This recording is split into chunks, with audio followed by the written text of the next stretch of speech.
बिस्मिल्लाहिर्रहमानिर्रहीम। अस्सलामुअलैकुम।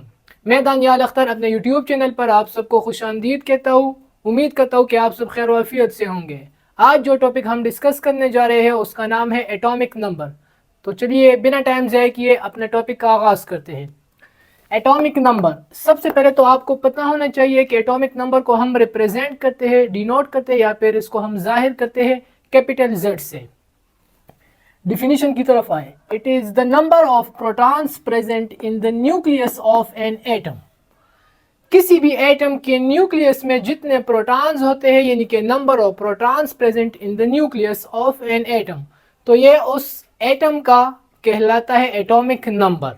सबसे पहले डिफिनीशन तो ये हुआ, जैसे फॉर एग्जांपल यहाँ पर कार्बन एक एटम है, नाइट्रोजन एक एटम है और ऑक्सीजन एक एटम है।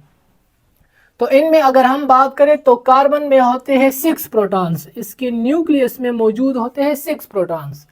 इसके मुकाबले में अगर नाइट्रोजन की बात करें तो उसके न्यूक्लियस में 7 प्रोटॉन्स, जबकि ऑक्सीजन के न्यूक्लियस में टोटल 8 प्रोटॉन्स होते हैं। तो इसका मतलब ये हुआ कि कार्बन का एटॉमिक नंबर 6 होगा क्योंकि इसमें 6 प्रोटॉन्स हैं, नाइट्रोजन का 7 होगा एटॉमिक नंबर और ऑक्सीजन का हमारे पास 8 एटॉमिक नंबर होगा। और second definition, the number of electrons present in shells, energy levels, orbits of an atom.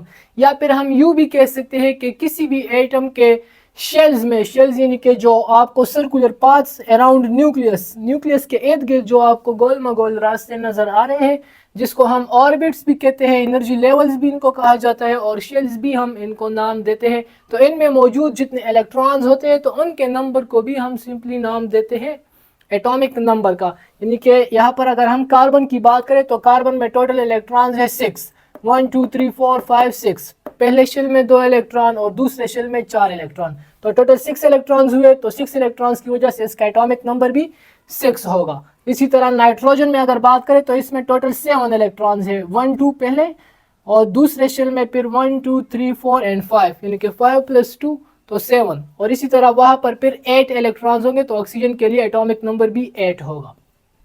No two elements has the same number of protons. कभी भी ऐसा नहीं हो सकता कि दो मुख्तलिफ एलिमेंट्स में या दो मुख्तलिफ एलिमेंट्स के एटम्स में सेम नंबर ऑफ प्रोटॉन्स मौजूद हो, यानी कि हमेशा जो भी एलिमेंट होता है उसमें नंबर ऑफ प्रोटॉन्स अलग अलग होंगे। यानी कि 118 एलिमेंट्स है तो 118 एलिमेंट्स में कोई से भी 2 एटम्स ऐसे नहीं होंगे या 2 एलिमेंट्स ऐसे नहीं होंगे जिसमें सेम नंबर ऑफ प्रोटॉन्स हो। हर एक में अलग अलग नंबर ऑफ प्रोटॉन, किसी में 1 प्रोटॉन होगा, किसी में 2 प्रोटॉन, किसी में 3 proton.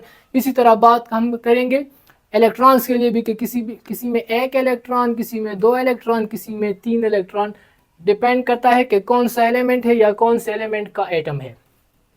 Number of neutrons in the atoms of element में भी डिफरेंट। लेकिन अगर हम न्यूट्रॉन्स की बात करें तो न्यूट्रॉन्स कभी कभार ऐसा होता है कि सेम एलिमेंट के कुछ एटम्स ऐसे होते हैं जिसमें डिफरेंट नंबर्स ऑफ न्यूट्रॉन्स होते हैं, लेकिन कभी कभार कुछ एलिमेंट्स, डिफरेंट एलिमेंट्स ऐसे होते हैं जिसके नंबर ऑफ न्यूट्रॉन्स सेम रहते हैं। तो इसमें फिर हम ये बात नहीं कर सकते, यानी कि जाहिर नहीं कर सकते किसी एलिमेंट को नंबर ऑफ न्यूट्रॉन्स पर से। तो यहाँ पर हम सिर्फ और सिर्फ एटॉमिक नंबर की बात प्रोटॉन्स की बेसिस पर करते हैं या इलेक्ट्रॉन की बेसिस पर, न्यूट्रॉन की बात हम यहाँ पर नहीं करते। An atom is electrically neutral because it is having same number of protons and electrons. Electrically अगर हम बात करें तो कोई भी एटम न्यूट्रल होता है जब उस पर कोई चार्ज नहीं होता, ना उस पर पॉजिटिव चार्ज हो ना उस पर नेगेटिव चार्ज हो, तो उस एटम को हम न्यूट्रल कहते हैं। और न्यूट्रल इस वजह से क्योंकि उसमें सेम नंबर ऑफ इलेक्ट्रॉन और सेम नंबर ऑफ प्रोटॉन्स होते हैं, यानी कि जितने किसी एटम में इलेक्ट्रॉन्स होते हैं उतने ही प्रोटॉन्स भी होते हैं। न्यूट्रल एटम की बात करो जिस पर कोई चार्ज ना हो।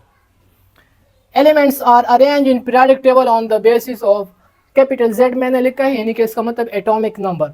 एलिमेंट्स की अगर हम बात करें जो 118 एलिमेंट्स है तो इनको एक टेबल में हमने अरेंज किया हुआ है, तरतीब दिया गया है इसको।